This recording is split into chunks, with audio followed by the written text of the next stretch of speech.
하나님께서 오늘 우리에게 주신 말씀은 히브리서 11장 32절부터 40절까지의 말씀입니다. 신약성경 366면에 있는 히브리서 11장 32절부터 40절까지의 말씀입니다.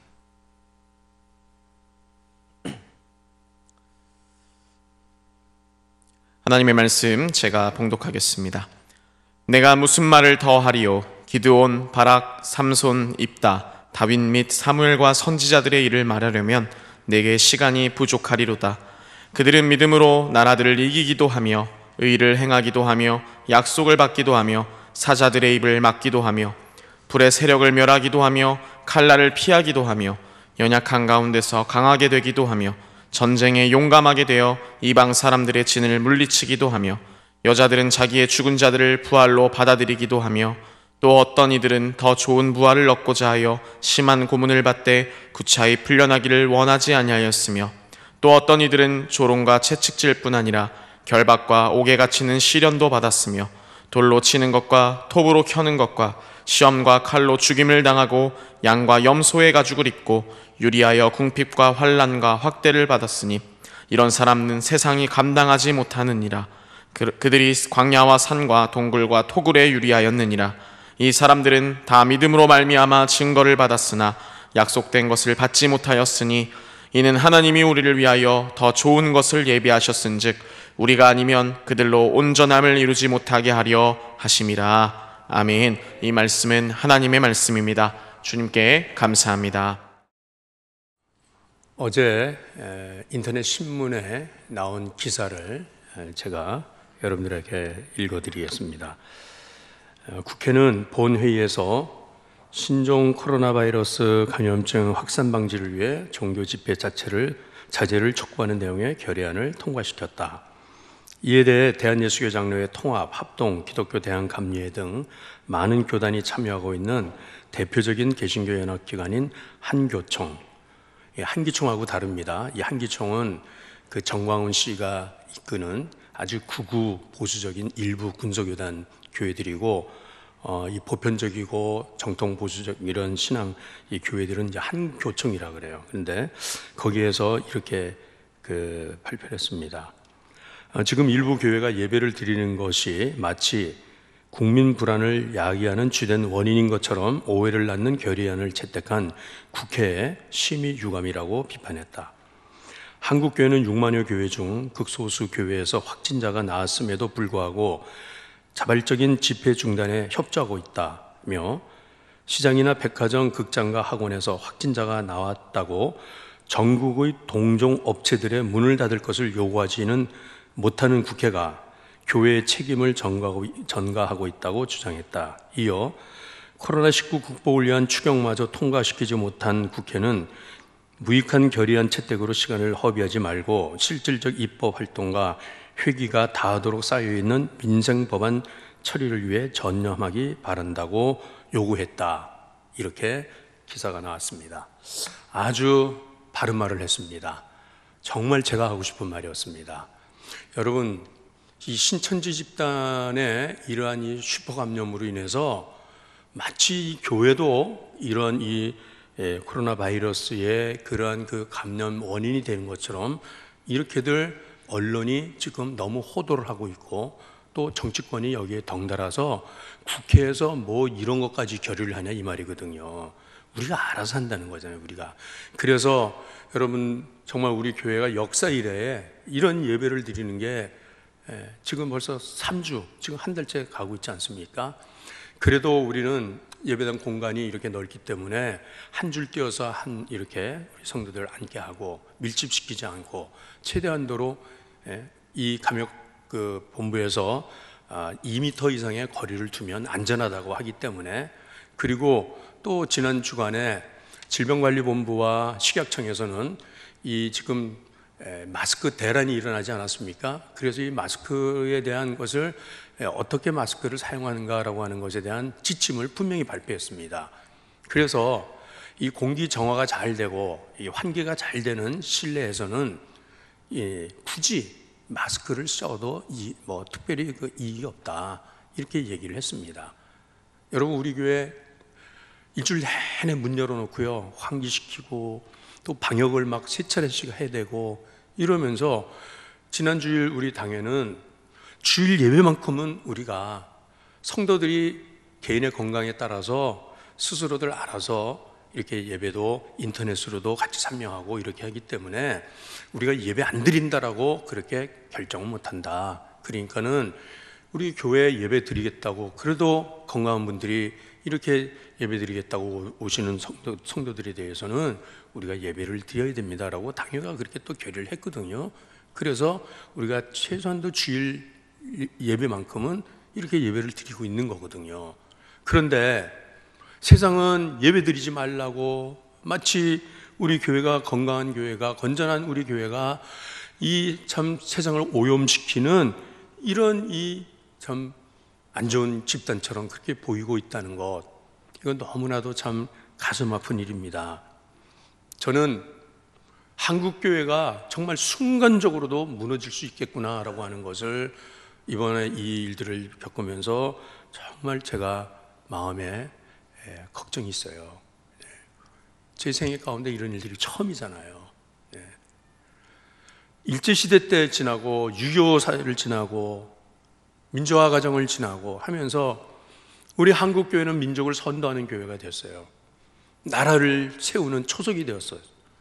그런데 이제 와서는 세상으로부터 마냥 조롱을 당하고 모욕을 당하고 이러면서 우리가 눈치를 보면서 예배를 드려야 되냐 이 말이거든요. 이것은 정말 변형된 신종 핍박이 우리 세대에 주어지기 시작했구나라고 그렇게 생각이 되어집니다. 각종 언론, SNS에서 교회를 문 닫지 않는다고 엄청난 비난과 모욕적인 발언과 조롱이 넘치고 있습니다.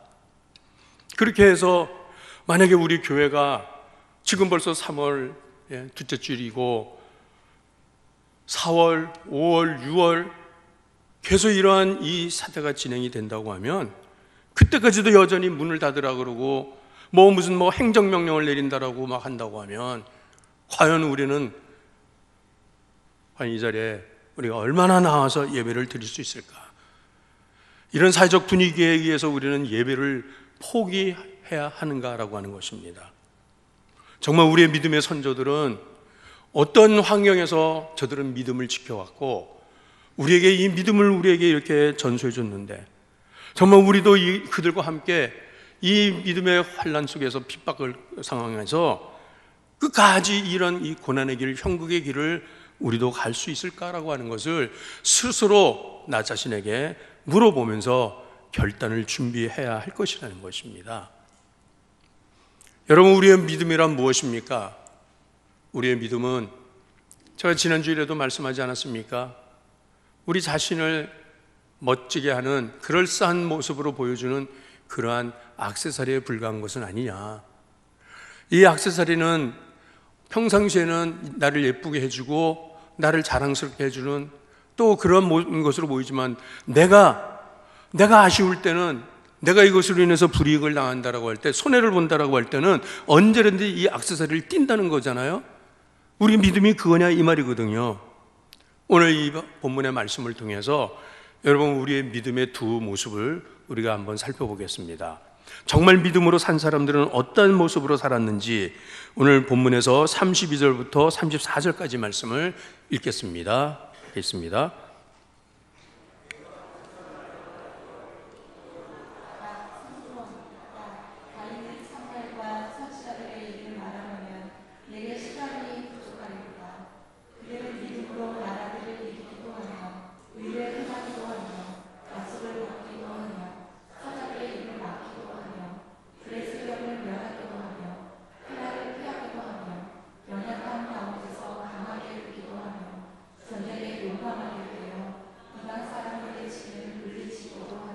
여러분 대단한 사람들이죠. 여러분 믿음으로 사는 이 사람들이, 우리의 믿음의 조상들이 이렇게 믿음으로 정말 세상을 이기면서, 나라를 이기면서, 원수의 칼날을 막으면서, 사자입을 막으면서 참 이러면서 연약한 가운데서 강하게 되기도 하고 전쟁에 용감하게 되어 이방 사람들의 진을 물리쳤다는 것입니다. 우리도 그렇게 하고 있습니까?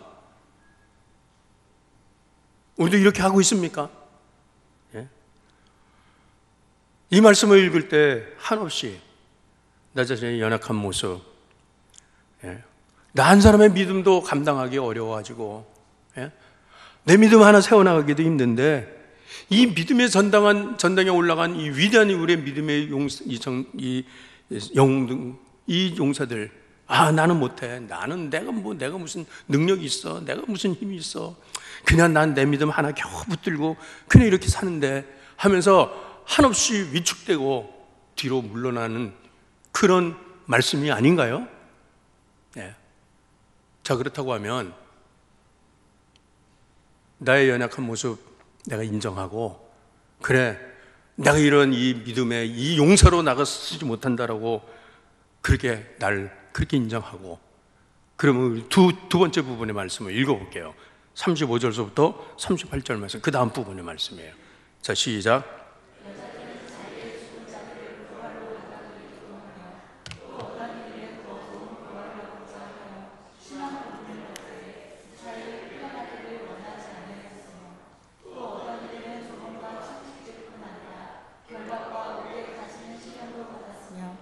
돌로 치는 것과 톱으로 켜는 것과 시험과 칼로 죽임을 당하고 양과 염소의 가죽을 입고 유리하여 궁핍과 환난과 학대를 받았으니 이런 사람은 세상에 감당하지 못하느니라. 그들이 광야와 산과 동굴과 토굴에 유리하였느니라. 아멘. 자, 여러분, 이 부분의 이 말씀에 대해서는 내가 어떻게 반응하겠습니까? 더 좋은 부활을 받기 위해서 심한 고문을 받되 구체 풀려나지 않았다. 조롱과 채찍질을 당하고 결박과 옥에 갇히고 돌로 치는 것과 톱으로 켜는 것과 시험과 칼로 죽임을 당하는 이런 모습을, 여러분 어떻게 하겠어요? 이것도 안 되죠? 이것도 안 되잖아요. 그럼 뭐예요 도대체? 도대체 내 믿음이란 건 뭡니까? 내가 믿음으로 산다는 것은 도대체 지금 이 앞에 엄청난 믿음의 용사들처럼 하지 못하면 차라리 내가 이 사람들처럼 그 고난, 그 핍박, 조롱, 그런 걸 끝까지 감당해 나가면서 세상이 감당치 못하는 사람들이라고 그렇게 불림을 받았던 우리의 믿음의 이 선조들 조상들의 모습, 여기도 해당이 안 된다고 하면 한마디로 죽는 건 할 수 있잖아요. 죽는 거는요. 능력으로 역사하고 영웅적인 활동을 한 거, 이거는 못한다 할지라도 내가 죽는 건 할 수 있잖아요. 붙들려 가는 건 할 수 있는 거고, 고문을 당하는 것도 당하는 거고, 뺏기는 것도 발가벗기고 채찍을 당하고 할 수 있잖아요. 그거는. 근데 그것도 못한다. 나 못해 라고 한다고 하면 도대체 우리 믿음은 뭐냐 이거예요. 정말 믿음이 있냐 말이에요. 믿음의 사람이에요.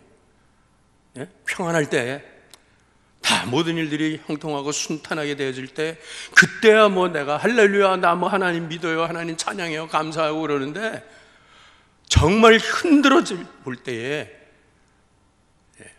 알곡인지 가라지인지, 알곡은 안으로 들어오지만은 가라지는 날아간다는 거잖아요.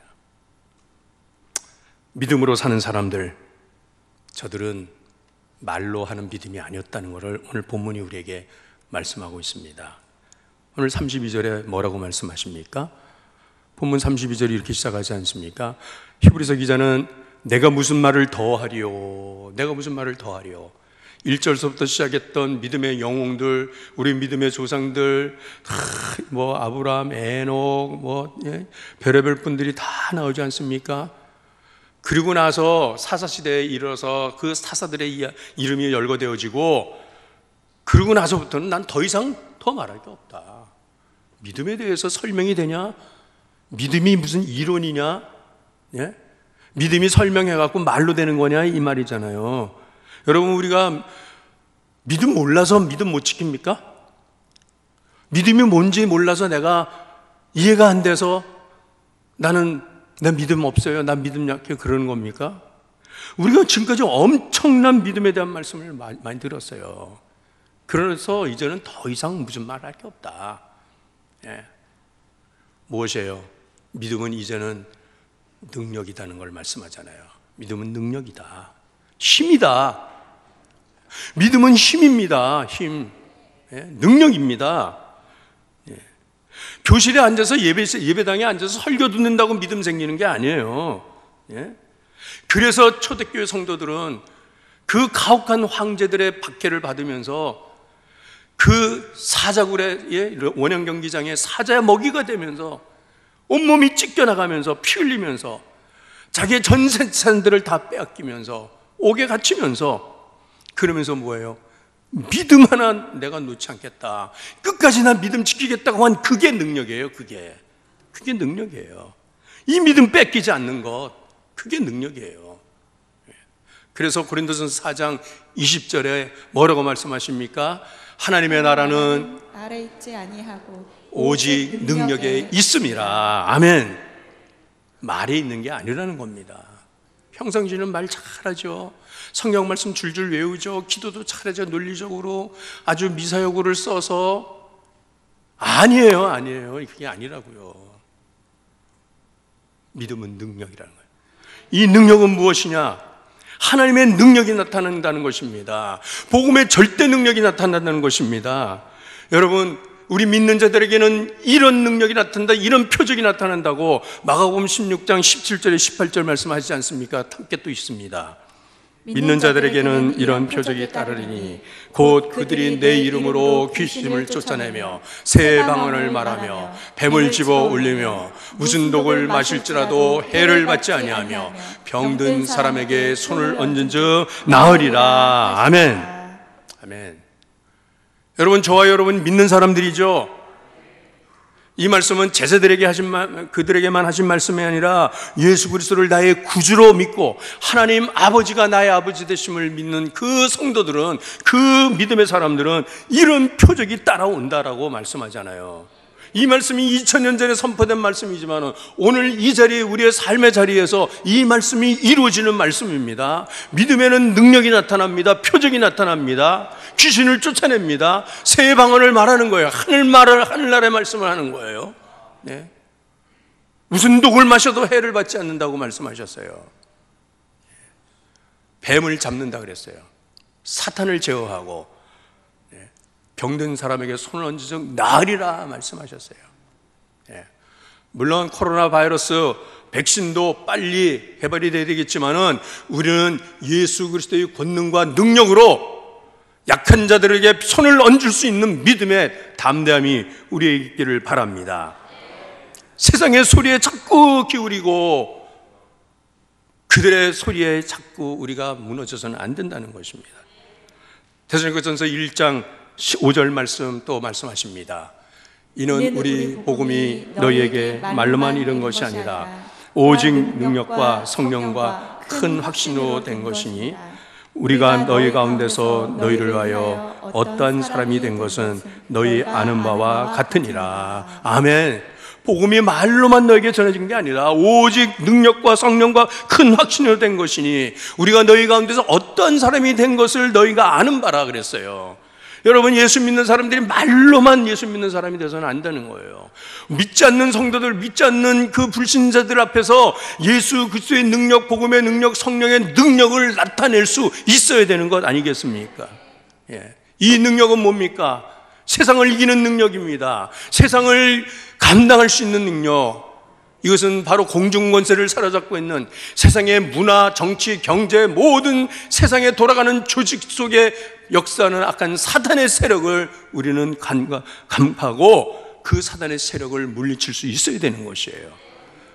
여러분, 마귀는 우리에게 모든 것을 다 빼앗아 간다고 생각하지 마세요. 오히려 마귀는 우리에게 재물도 줄 수 있고 명예도 줄 수 있고 세상의 평안함도 줄 수 있고 다 마귀가 다 줄 수 있어요. 그러나 마귀가 빼앗아가고자 하는 그 마지막 목표는 뭐냐면 우리 믿음 뺏어가는 거예요.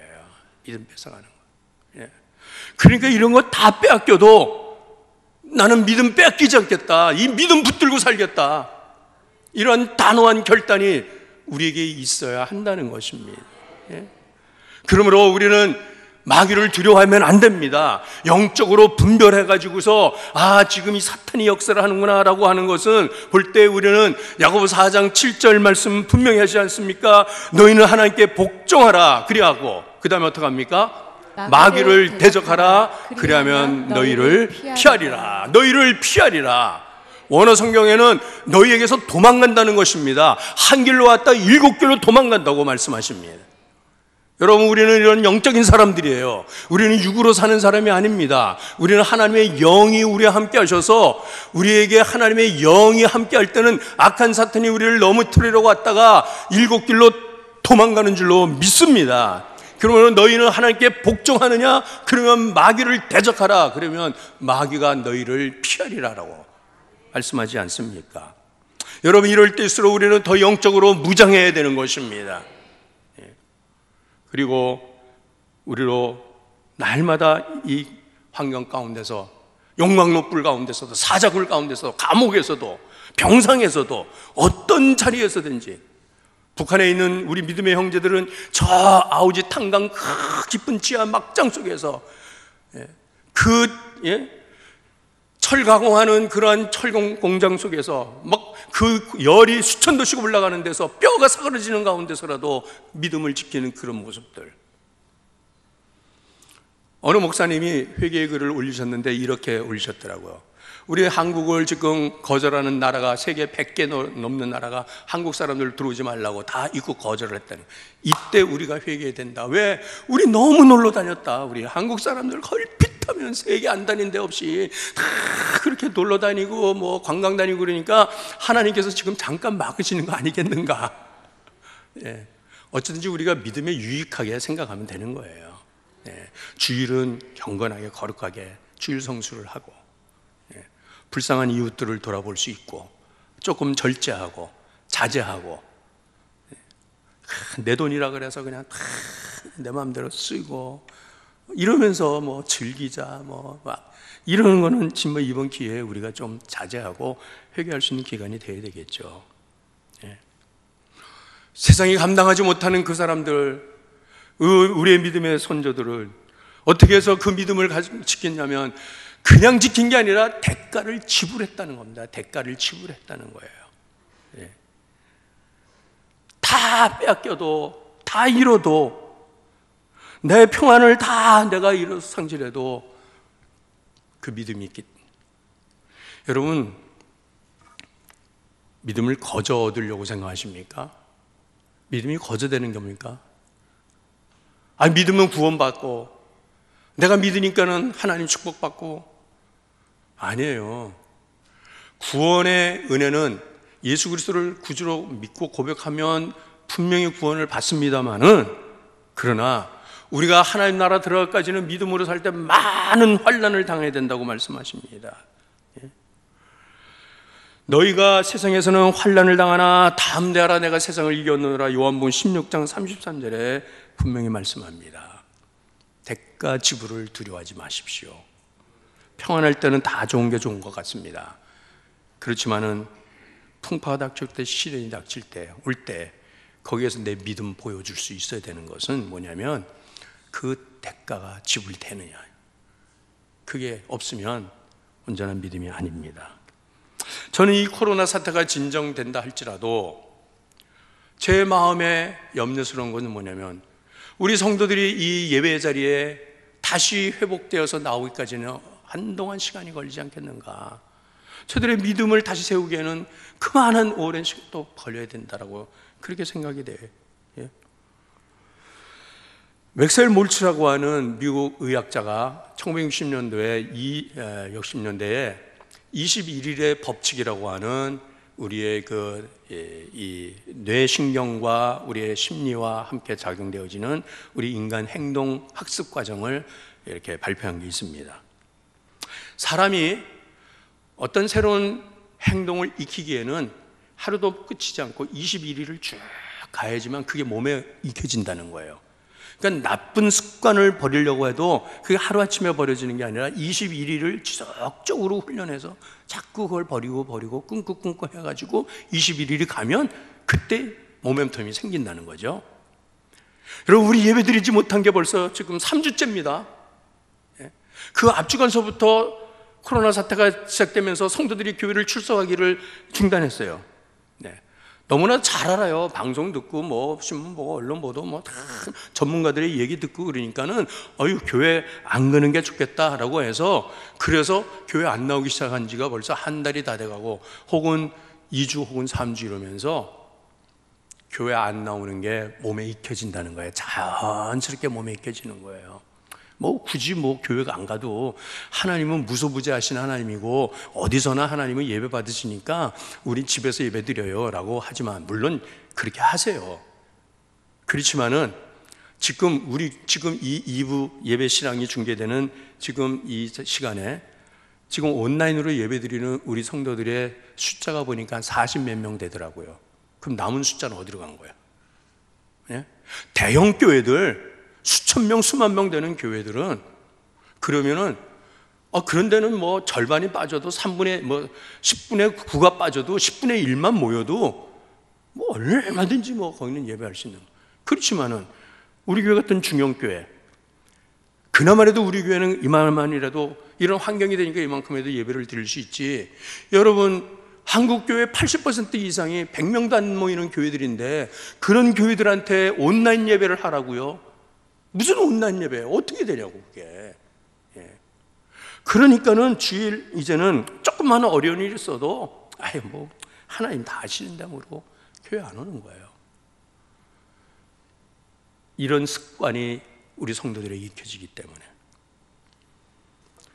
영적으로 이제는 정말 우리가 영적인 코로나 바이러스가 우리의 심령 속에 들어오기 시작했다는 거예요. 여러분들 공공기관에 무슨 공항을 가든지 어디 무슨 의료기관 간지 그러면 체온계로 체온 측정을 하더라고요. 이렇게. 그런데 여러분, 이제는 우리가 영적인 체온을 측정해 봐야 돼. 나 자신한테 재봐야 돼요. 내가 이전처럼 여전히 내 생활 속에서 말씀과 기도가 끊어지지 않고 있는지, 찬양이 식어지지 않고 있는지, 하나님 앞에 감사가 계속되고 있는지, 영적인 체온을 체크해 보셔야 된다는 것입니다. 이럴 때 우리의 믿음이 여실히 드러날 수 있는 거예요. 마가복음을 기록한 마가라고 하는 제자는 마가복음 14장 51절 52절에 이렇게 써놨어요. 한번 읽어볼게요. 자, 시작. 한 청년이 벗은 몸에 배 훗니부를 두르고 예수를 따라가다가 우리에게 잡히매 배 훗니부를 버리고 벗은 몸으로 도망하니라. 여기 한 청년이 누군가 하면 자기예요. 자기. 이 마가가 예수님을 따르는 제자였어요. 예수님이 체포되어서 병정들에게 끌려갈 때 이 마가가 잠을 자다가 소란한 소리를 듣고 헛니을 하나를 뒤집어 썼어요. 벌거벗고 잤나 봐. 그러다가 이제 헛니을 뒤집어서 막 쫓아가는데 누가 뒤에서 딱 잡으면 너 예수 따르는 제자지라고 하니까 무슨 소리야 하면서 배 헛니을 뒤집어 다 벗어버리고 알몸으로 도망갔다는 거예요. 알몸으로 도망갔다. 여러분, 이게 우리의 부끄러운 모습이에요. 이 부끄러운 다 벗어버려. 믿음이고 은혜고 예배고 기도고 뭐가 다 벗어버려. 나만 살면 되는 거야. 이 어려울 때 지혜롭게, 뱀처럼 지혜롭게 해야지 하면서. 여러분, 분명히 오늘의 말씀의 결론은 38절입니다. 이런 사람들은 세상이 감당치 못한 사람들이었다. 세상이 감당하지 못하는 사람들, 이런 사람들이 진정한 믿음의 사람들이라는 거예요. 세상이 감당하지 못하는 사람들, 다른 말로 말하면 세상이 손대지 못하는 사람들이라는 겁니다. 영어의 표현은 untouchable이라고 그래요. untouchable, 타치하지 못하는 사람들이에요. 여러분들 지금 타치하는 거 두렵죠? 누구 손잡는 것도 두렵고 이런 데 갔다가 손대는 것도 두렵고 다 두렵죠? 그래서 거리 띄우고 마스크 써야 되고 그냥 위생적으로 해야 될 건 해야 되지만은 손대지 못할 사람들, 언터처블, 감당치 못하는 사람들, 이 이야기가 이 영화로 이 제목이 나온 적이 있었어요. 1989년에 미국의 영화 중에 언터처블이라고 하는 영화가 나왔는데 이 영화의 이 내용은 뭐냐면 1930년대 미국의 경제 대공황이 있을 때에 시카고의 마피아가 밀주 조직을 만들어 갖고 그래서 밀주 판매를 하는 거예요. 그런데 이 사람들이 이 마피아 조직이 자기들의 그 재원을 확보하면서 돈을 버는데 그것을 하기 위해서 법 쪽에 매수하고 경찰 상부 조직을 매수하고 돈 갖다 주고 막 하고, 그리고 자기들의 정체를 드러내는 그런 사람들은 암살하고 죽이고 막 하면서, 그래서 그 당시에 이 사람들을 손댈 수가 없는 사람들이었어요. 언터처블 사람이에요. 그들의 이름이 언터처블이에요. 그런데 저들의 그 횡포와 그 무법함과 저들의 그 잘못된 그러한 그것들을 깨트리려고 당시에 미국 재무부의 수사관 4명이 등장을 했습니다. 이 4명의 재무부 수사관들은 이 마피아를 상대로 해서 정말 힘든 어려운 싸움을 하는데, 뭐 암살하겠다고 죽이겠다고 협박이 오죠. 위에 상부에서 막 짓누르죠. 너 손대라, 대지 말라, 조사하지 말라. 뭐 아무리 그래도 이 사람들은 자기들 목을 내놓고서 이 마피아와 싸우기 시작했어요. 그러면서 이 마피아 조직을 엄호하고 있는 그 법정에 있는 변호사들, 이 사람들을 결국은 기소를 해가지고 법정에 세우고 마피아들을 일당타진을 하는데 혁혁한 공을 세웠어요.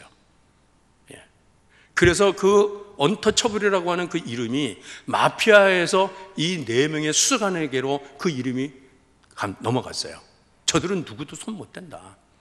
법을 따라서, 정의를 따라서 이 사회 질서와 사회 안녕과 팽복을 위해서 자기 목을 내놓고라도 희생하겠다고 하는 이 사람들은 세상이 감당치 못하는 사람들이었다고. 그래서 그 사람들로부터 미 연방 수사국이 탄생이 됐다는 거예요. FBI가 그 사람들로부터 시작이 됐다는 겁니다.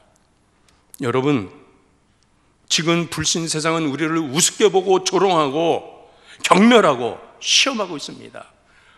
제법 상식이 있고 양식이 있는 그리스도인이라면 이럴 때 절대로 교회 가면 안 된다, 모이면 안 된다, 제발 나라가 하는 말을 좀 들어라, 별의별 소리를 다 합니다. 여러분, 그러나 우리 다 따라가요. 다 나라에서 하라고 하는 대로 찬양대도 안 세우지 않습니까? 찬양 연습도 안 하고 주방 봉사부도 안 하고 저녁 예배도 안 드리고 금요기도도 안 드리고 새벽 기도에도 우리가 인도 안 했지만은 그래도 새벽에 기도하겠다고 오시는 성도들은 예배당 공간이 넓으니까 띄엄띄엄 앉아서 그냥 기도하다가 돌아가세요라고 그렇게까지 했는데, 여전히 나라에서는, 세상에서는 아예 문 걸어 잠그라고 지금 이렇게 한다고 하면 여러분, 우리는 어떻게 하겠습니까? 여러분, 이게 우리의 핍박이 주어지는 상황 아니에요, 이게요? 우리 믿음이 시험당하는 때가 아니에요? 그렇기 때문에 오늘 우리는 주님을 따르는데 이런 대가를 지불하지 않으면 주님을 따를 수가 없다는 것, 이거 분명하다는 거죠. 하나님의 나라는 우리 진광교회를 통해서 이 땅 위에 세워지는 줄로 믿습니다. 교회라고 하는 단어는 거룩한 부르심을 받은 하나님의 백성의 예배하는 공동체입니다. 예배하는 공동체입니다. 우리는 더 이상 뒤로 물러날 수 없어요. 우리는 주일 예배만큼은 생명을 오고 고소해야 된다는 것입니다. 여러분들이 계신 자리에서 집에서 예배를 드려도 됩니다. 온라인에 참석하면서 예배를 드려도 됩니다. 그러나 내가 건강하다고 하면 여러분, 굳이 내 식구들이 건강한데 왜 우리가 여기서 왜 서로 만나지 못할 이유가 뭐가 있냐 이 말이에요. 두려워하지 마세요. 우린 예배합니다. 제가 다 나오라고는 못합니다. 내 몸이 안 좋은 분들은, 컨디션이 안 좋고 그런 분들은 집에서 예배 드리세요. 그리고 너무 과로하지 말고 피곤하지 말고 영양 공급 잘 하시고, 그렇게 하시면서 여러분들 정말 이 예배의 자리에 우리가 더 이상 타협할 수도 없고 더 이상 양보할 수도 없고 더 이상 포기할 수 없는 마지노선이라고 하는 거예요. 이것까지 우리가 허락한다. 여기에서 물러난다면 우리 교회 빗장 걸게 됩니다. 사랑하는 우리 진광의 가족 여러분, 우리가 하나님 나라의 가치관으로 무장되어진다고 하면 우리는 세상의 가치는 잠시 잠깐에 불과하다는 것, 그것 우리가 분명히 알고 한 주간 동안 지내는 가운데 내가 하나님의 말씀과 기도로 무장하지 아니하면 언제라도 나는 무너질 수밖에 없다는 것, 나는 약한 사람이라고 하는 것, 그거 인정하면서 하나님, 나에게 세상이 감당치 못하는 믿음을 더하여 주시옵시고 능력으로 함께하여 주시옵시고 세상을 두려워하지 않게 하여 주옵시고 감당치 못하는 믿음, 대가를 지불하는 믿음으로 끝까지 승리할 수 있도록 그렇게 우리 함께 손 붙들고 그렇게 함께 나갈 수 있는 우리 진광의 가족들 되시길 주의 이름으로 축원합니다. 이 시간에 하나님 주신 말씀을 우리 마음에 새기면서 이 말씀대로 하나님 살아갈 수 있는 그러한 믿음을 더하여 주시도록 그렇게 우리 함께 기도하시겠습니다.